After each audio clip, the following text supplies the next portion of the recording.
anybody can be original in what they do. It's just that they have to actualize that for themselves. I'm going to UCLA. Yeah. And this is a master's in fine arts for choreographic inquiry. Yeah, this was the first time I'm ever discussing a dance curriculum, and I've never heard of like such a curriculum. Honestly, this is really great. We do not have anything like this in India, do we? What is Vogue? Can you like explain to people what is Vogue, this style of dance? All right, so yeah, let's begin. Sorry for the delay and welcome to MisB Talks. How are you? I am stressed because I have to leave this city in less than 48 hours. But I'm glad I'm here. Yeah. Yeah. Well, I think you had spoken to me last week that we wanted to do this, and I was just like, oh my gosh, I'm so glad I'm getting to do a podcast or MisB Talks. Yeah. Before. Is it MisB Talks or MisB Talkies? MisB Talks. MisB Talks, okay. Yeah. Talkies is like what Shri keeps saying, to tabusam talkies or something is her thing. But okay, I'm straying off topic. No worries. So, before we jump into anything, where are you going? Why are you leaving us? Right. I am shifting to the US to pursue masters. Okay. So, yeah, I've been preparing for that since the past year.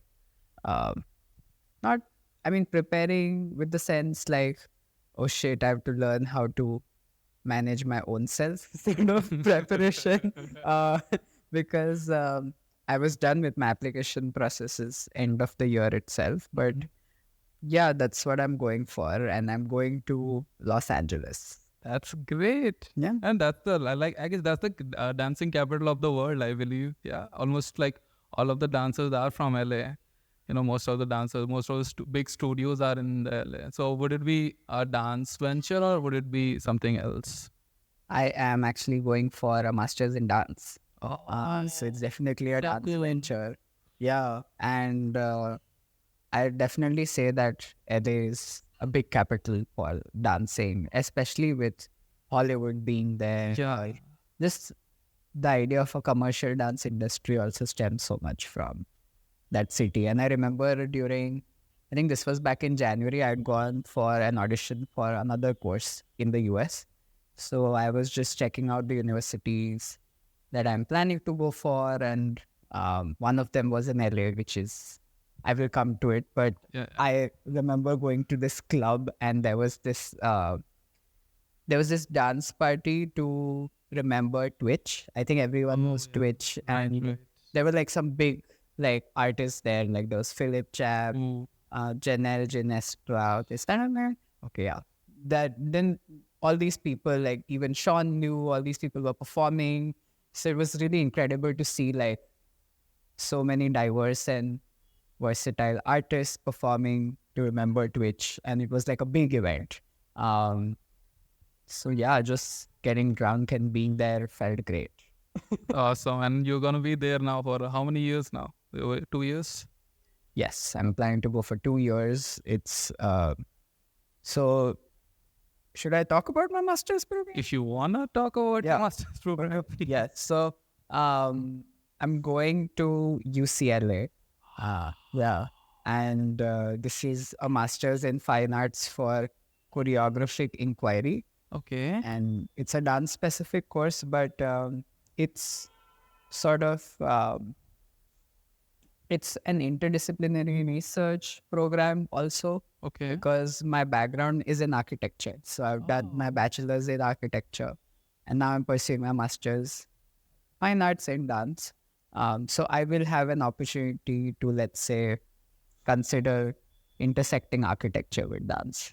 So I can also take subjects. Let's say there's one of the subjects in one of the departments is called body and space. So I can find relationships between movement and spaces or built forms and things like that, which is definitely something I want to work on. So that way the program is very flexible. And there is opportunities for me to take the subjects that I want to. So there will be a consistent dance studio based subject, which is how design or architecture colleges work. Right. There is one studio which you keep working on and developing work. So similarly, but for dance. So by the end of the 2 years, I'll have to make a production which will be presented through the university.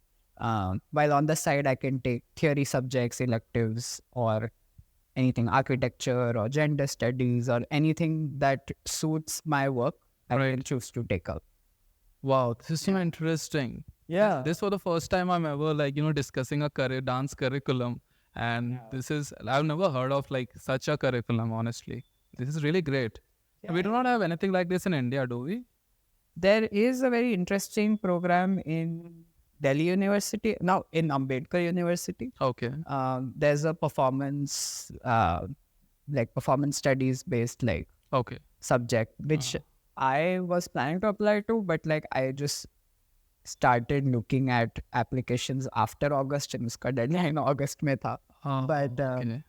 I was anyway planning to opt for something out of India. At that moment last year, I was just like, I'm gonna apply to all places that I know or seem like they suit something that I'd like to pursue. Right. And definitely Ambedkar had a great program. And I have also heard JNU has some very interesting subjects here and there Okay. based on dance. But there's a lot of practice on dance theory that is happening in different universities. Yeah. Just even it was fun. Just this past 2 weeks ago, I taught a subject at NID, right? Yes. which was really fun. It was a body and space module for the exhibition design students. But again, that's just one subject for a stream that is completely different. It's for a design-based school, but specifically for movement, I've seen in Ambedkar there is a good program, and few others also JNU. And wow, interesting. I didn't know because I remember when I was back in school, I was researching a bit because I also wanted to pursue something in dance, and if I could pursue a degree in dance, that would have been great. So I only found diplomas back then. And this is 2016. I'm talking about 15, 16. I couldn't find a bachelor's or a master's. I didn't know if masters existed back then because I could only find a couple of diplomas that IFTI had a performing arts diploma back then, Pune University, Film University. Then I guess NIFT had something around performing arts and fine arts. I didn't know that we also have something like this. Oh, great for someone who is starting out, I guess. Yeah, and I think I've heard vaguely about the IFTI program. I know there's a lot of movement therapy based programs that are coming up in different parts of India. I can't say a lot. It's never a lot for movement. Yeah. But there are at least some things that are springing up. And about the NIFT one, I'm not sure if I heard because I only started looking sometime back on these programs. But I know you're definitely right. Most of them are just diplomas. Yeah, most of them are diplomas. And it's the case even outside India. There's actually very less master's degree programs.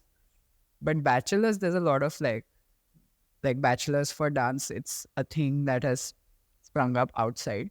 But the thing is, the way I was describing the program I'm going to, bachelor's programs are very different because they want you to learn everything. Yeah, exactly. It's like how any other bachelor's would work, where they would want to try to teach you everything, or let's say you're focusing on only few specific forms. There are a lot of dance programs specific to classical dances in India and as well as outside. That's still a common practice. Yeah, that is common. Yeah, these sort of interdisciplinary practices are something that I've noticed are starting recently, because people are seeing possibilities of intersecting different art forms together. Right. So how visual mediums can come through movement, or how performance can be used for the storytelling of some other art form. Right. Yes. Yeah. That is great, I believe, because I guess most of the parents are, worried about their kids not having a direction or not having a proper curriculum to study, to explore dance, and that's why I guess they are more afraid of letting their kids delve into dance, especially as a career option or something. But if we have more such courses coming up, such disciplines coming up, that would be that would give great assurance to parents, especially because we somehow find a way. Like even if I do not have a degree in dance, but I have found my way.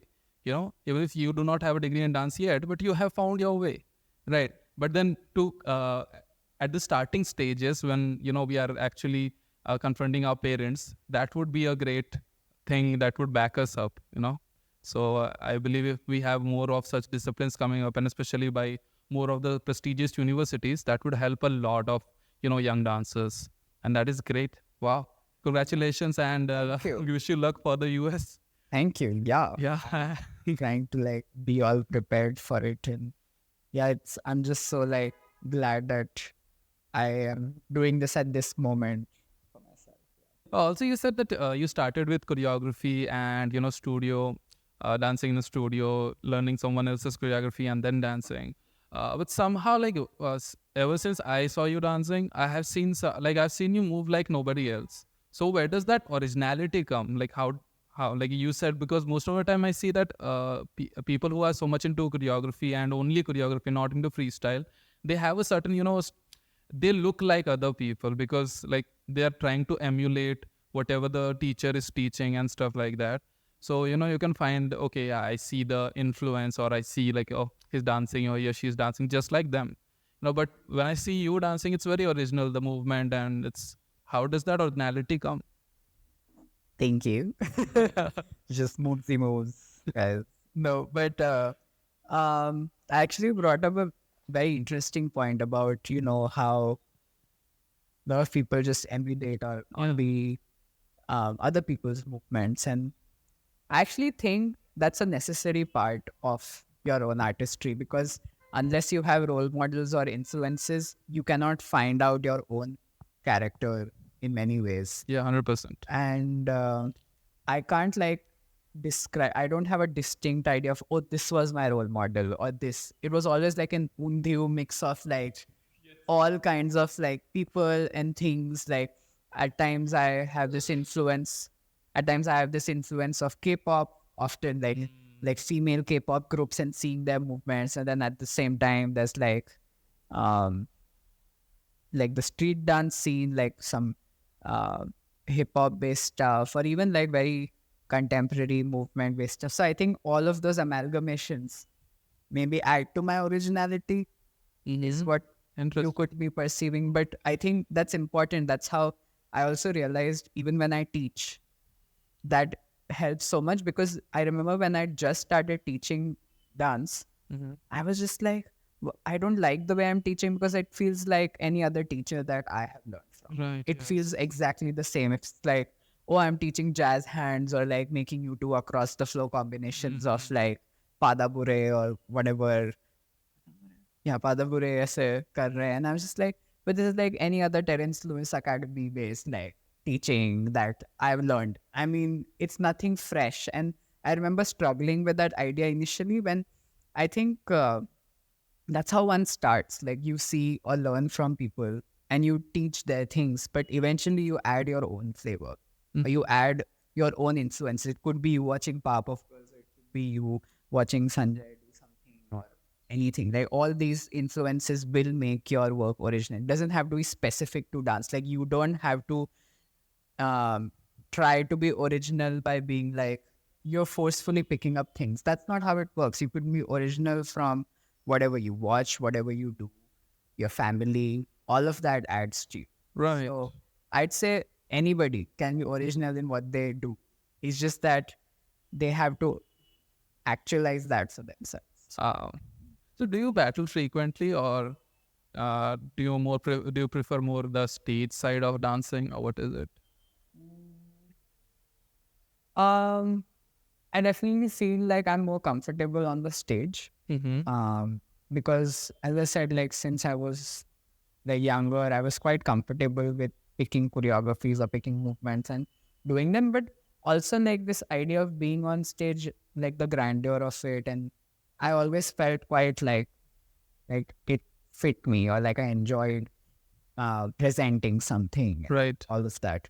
But lately my practice has been to also go away from the stage a little bit, because I don't know. I feel like anything can be a stage, right? Like it can be the space, it can be the street, or anywhere really. So I I personally want to break out of that system of being on a stage.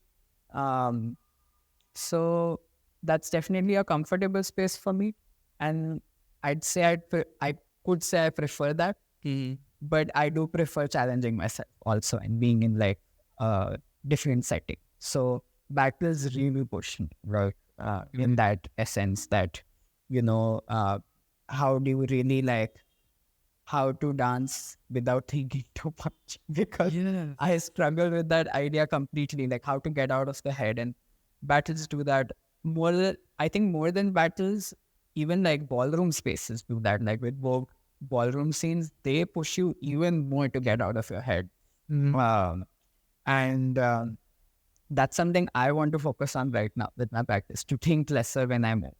That's all. So whatever makes me do that, that's my preference. Great, great. So there's also a quote from Michael Jackson, I believe, that where he says that if you're thinking, you're not dancing, or something along that line. I don't remember quotes so well, but yeah, something along that line. So that is great. That makes complete sense, no? Because that's what, um, how do you rely more on your senses to really like move you, or like, yeah, that's where movement also stems from, like through your body. So how do we focus more on the body rather than Yeah, my own taking over? yeah, great. You also mentioned Vogue and ballroom. So what is Vogue? Can you like explain to people what is Vogue, this style of dance? So from what I know, voguing is a part of a larger culture, which is like people say, the underground ballroom culture or the house ballroom culture, which started around the 60s, 70s in New York, like Okay. West Coast at that point in the US. And it was started by a lot of a variety of like queer folks, but specifically like African American trans women, and a lot of people of different color came together and sort of um, cultivated the space for having a safer expression for themselves. Because at that point, queerness was seen in almost in a very negative light because of the AIDS pandemic as well, Yes. which was at large at that time. It was taking away many lives, and a lot of it was pushed on this idea of, if you're queer, that is like, there's like the base, like the foundation of this disease and all of that. And um, it was a very like revolutionary time. And ballrooms did that. Like they made that space of protest, but it was also not like a protest. It was Right. through an artistic pursuit, and through um, ballrooms, people really like figured out their identity, and um, a lot of different things which I'm only learning now. Like I can never like experience that time, but Right. it's something I try to keep reading and seeing and talking to people to understand better. But yeah, that's where voguing, like the dance form that we now very famously know, came from, which was influenced a lot by like Vogue magazines at that time and these postures. So there would be like couture magazines or like catalog, like there are all these different like postures also. And then I think it started with old way, and there was also something before old way. I can't like pinpoint on it, Okay. but started with old way, then new way, and then there was Vogue Femme. And Vogue Femme is something that a lot of people know, which is incorporates like these sort of hand movements and more of like really like feminine cunty movement, as they say. So initially, like old way was really like strong. It's almost seems like military poses and had very like strong arm movements that way. Um, but it's also like in the ballroom culture, there's like different categories. So there's like a category for just runway, like you're just like walking on. Yes. There's a category for face, where like whoever has like the most desirable face wins. So like there's like a judges panel.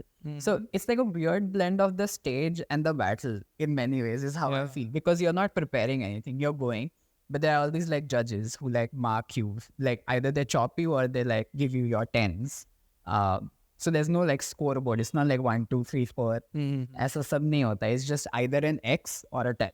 Oh, okay. Yeah. So like if you get a 10, you pass. If you get chopped, you can leave. Like That is it's as interesting. cutthroat as that. Wow. That's why I was saying like how the ballroom scene really pushes you to get out of your head more, because you're just really embracing that moment to be your fiercest self. Wow. Yeah. But that's a little bit on voguing that I know, but I could recommend some things to watch. There's this That would be great. documentary called Paris is Burning, which is like a staple thing that every almost queer person tells people to watch. It's not considered to be the most authentic representation of ballroom, but it has some very interesting things to at least give you a push, like a start. Okay. It used to be on Netflix. It just like went off Netflix recently, which is unfortunate. Netflix brought back Paris is Burning. But there's that. There's also the series Pose, which a lot of people know of. It's very famous. That's great. It's like a drama series. So it's like the ballroom, but 10 times more drama with it, even though it's already dramatic. Yeah, exactly. Yeah, so it's like और भी drama. It's like सास बहू चल रहा है with like ballroom. Like it's really, but it's still like a fun thing to watch and to make you understand more about the house culture in ballroom and things like that. And then there's also some books I'm reading. This book called And the Category is by I forgot the name, but if you search And the Category is, it's a very interesting like book, which talks about the ballroom culture. But yeah, there's like a lot of content to go to really understand and do better. Wow. Yeah. Wow. I learned a lot of new things today about Vogue and the culture. Wow. And now maybe you can get into it also. Absolutely. I just love, see, so I'm a tutor.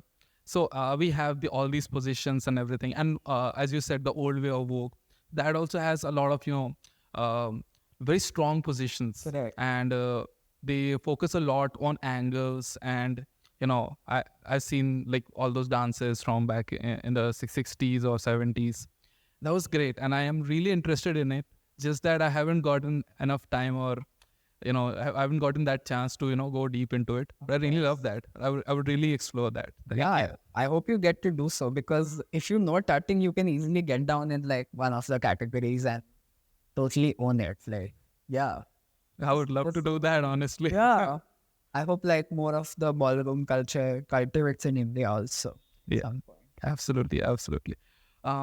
Okay, so have you ever faced like trolls and bullies online or IRL? Has that ever happened to you, like related to your dancing or anything? Like, Yeah, I mean, so I'm still not like an influencer status on Instagram in terms of having more than 10K followers, like in that way. So a lot of my content, or nor do I work on my content being as public. yeah, So I haven't really pushed it in that direction. But I have put some reels here and there which sometimes get a lot of traction, which gets like a lot of hate comments as well. absolutely. So there'll be people saying all kinds of things about like, why am I wearing what I wear? Or like, why are you like choosing to be this version? Or like portray this sort of character. And often it can also get very like, or be kharab. Yeah. Like, no. Let's not go there. Yeah, but yeah. And I also don't remember anymore exactly what it was, but I do get them, and yeah, I just tend to. Oftentimes, whenever I have received them, there have somehow been people who respond back to them in support of me, which feels great. Wow. Because like there are also people on social media who are willing to support your craft Right. and to say things back to people who maybe they don't feel like it makes sense to them. And most of the times we also have to respect people's opinions and let them have their entitlement to it. But that doesn't mean they can just comment anything about the person also. Like, because I didn't ask for that opinion. It's my profile. I can put whatever I want. Like, I didn't ask for you to be like, oh, like you should have like something to be doing this. And I was like, did I ask? Like, and so with that logic also, I'm like, this wastes my time to responding to you also, because there's so many positive comments to support what I do as well. So I can just like leave it at that. And that's what I tend to do. That's great. But I think I'm not sure if everyone knows, but there's this artist very famous on social media as well called Alok Ved Menon. And they are a queer icon in many ways. Like a lot of people look up to them because they've also represented South Asian culture very well in terms of queerness. Okay. Because there's even like this sort of this perception of LGBTQIA plus folks comes from like, oh, ये तो Western है. Yeah. Like ये तो India में तो नहीं होता ऐसा. Like, so their representation was important to incorporate like how South Asian culture always has been very queer also. So they get a lot of hate comments, and they have this thing of, how do you say, it's like, I forgot the exact term, but their way of protest is through kindness. So if someone says anything hateful, they respond with kindness. And it sort of throws people off because it's like, I just called you a piece of shit. And then you just like, I hope like you learn from this, or like, it's always something nice to say, or to not deny that person's existence also.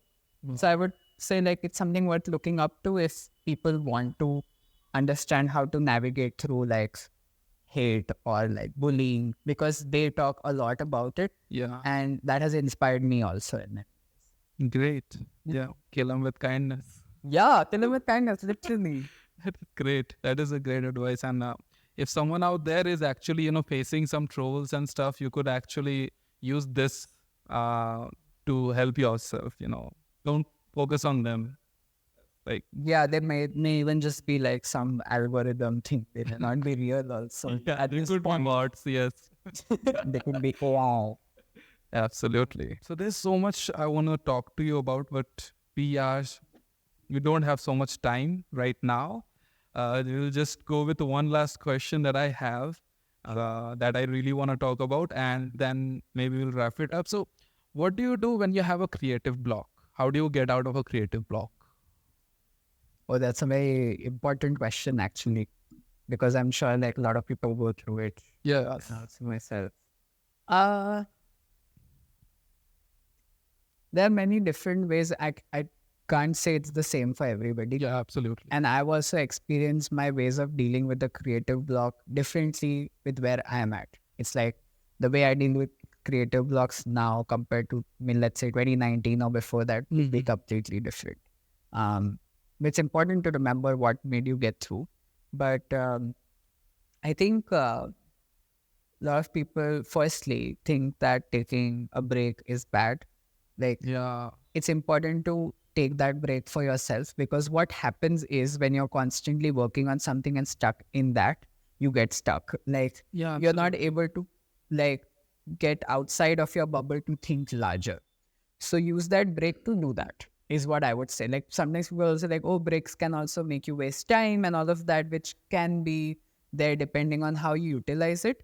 But it doesn't even have to be where you look at it as, oh, I have to utilize my break.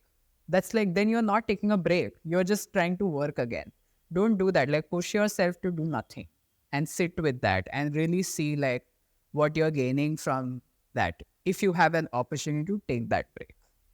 If you can't take a break, oftentimes I feel like talking to people or being like letting other people into your work can also be a good way. Because for me, like even working at the studio for such a long time made me realize the importance of a community in general. Because a lot of creative work is also, it always like, it makes you push yourself so much in terms of creativity. It can like completely drain you. But working with the community helps you to sort of keep going back and forth with each other's ideas and adding to it. So if you, I don't know, like I feel like a lot of people also focus on doing like everything has to be a solo project. खुद से करना है सब, like कुछ भी लोगों का help नहीं लेना है. I don't think that it may work for something, let's say in a tech field or something. Maybe now also that does not happen, but it's needed. You need to take help. So take help, get access to a community that supports you if you can, and like from people whom you can trust, and like that sometimes helps with this idea of a creative block. And I think the last thing I want to say with the creative block is that I had this thought. Yes, sometimes like when we get stuck in something, or like when we are lost in this ki, "Arey, I nahi raha, kuch I nahi raha," is also difficult because we don't have control over the situation. So do things that help you feel you are in control of yourself. It could be, let's say for me, it could be, oh, I love this idea of doodling. I feel very good at like doing it, and like you are in control of that action. It makes you feel productive, or something that you're doing that feels useful to you, or like adds value to what you're doing. I think doing those things which help you gain control are important to also eventually help with any blocks, because blocks is where you don't have control. Supported with things that help. Wow, that's really profound what you said right now. And I believe that uh, especially like in the creative field, like what happens is some if somebody is a dancer, suppose, so we started dancing as a hobby, right? Correct. So back in the days, this was our escape or this was our break. Right. Now that we have this has evolved into our own profession, and we do this every day 24/7, then we do not have an idea of how to take a break, because this used to be the break. Correct. And now I need a break from this. So that mindset also needs to change, that sometimes we just need to do nothing at all. Being empty headed is what gets that will get you going. Absolutely. And that idea needs to cultivate in, especially in all the creatives, you know and I find that lacking, because I lack that myself also, because because I would practice like 10 hours a day or 12 hours a day, and then I'd see no growth, Yeah. because I'm just doing one step over and over, something like that. Correct. My body cannot take it, so that was a very bad thing, because as we say, practice makes perfect, but that does not mean that you keep practicing all the time, and like, you need some breaks, and you need to be just by yourself, not doing anything. And what you said, like the community stuff helps a lot. Yeah. A lot. Absolutely. Yeah. You need that space to process and to really. Then otherwise you're just like doing things, but you're not gaining from it. Like where do you hold the work that you've done for yourself? Like you really, Right.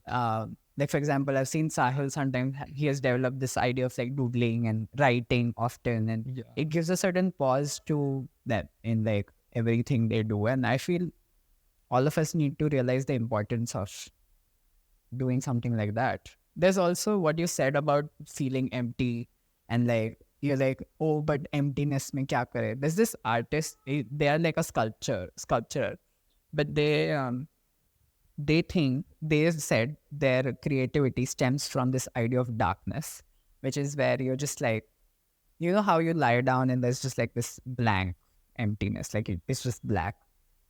They see this black as a way of an empty space where you can make anything you want. You can be as creative as you want. It's a negative space which can be positive for you by just like making everything, like all possibilities are endless.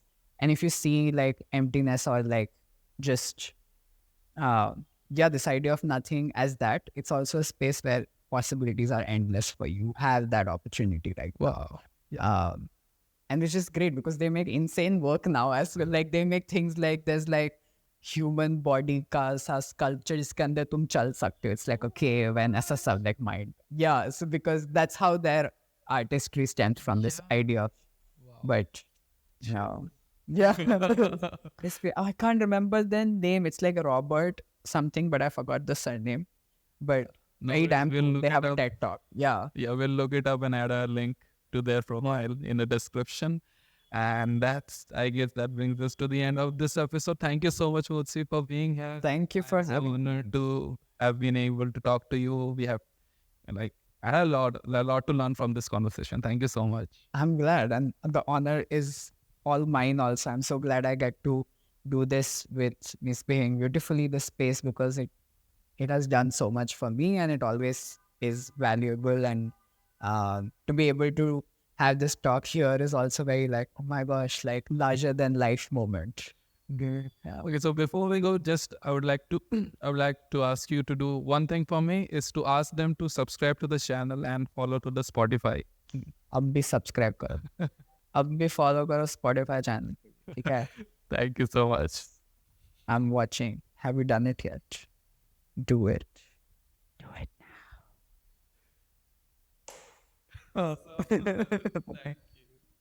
How do I know if this is on? It's recording there. Yeah. Okay. हाँ ठीक है. Yeah. Such a cool dog.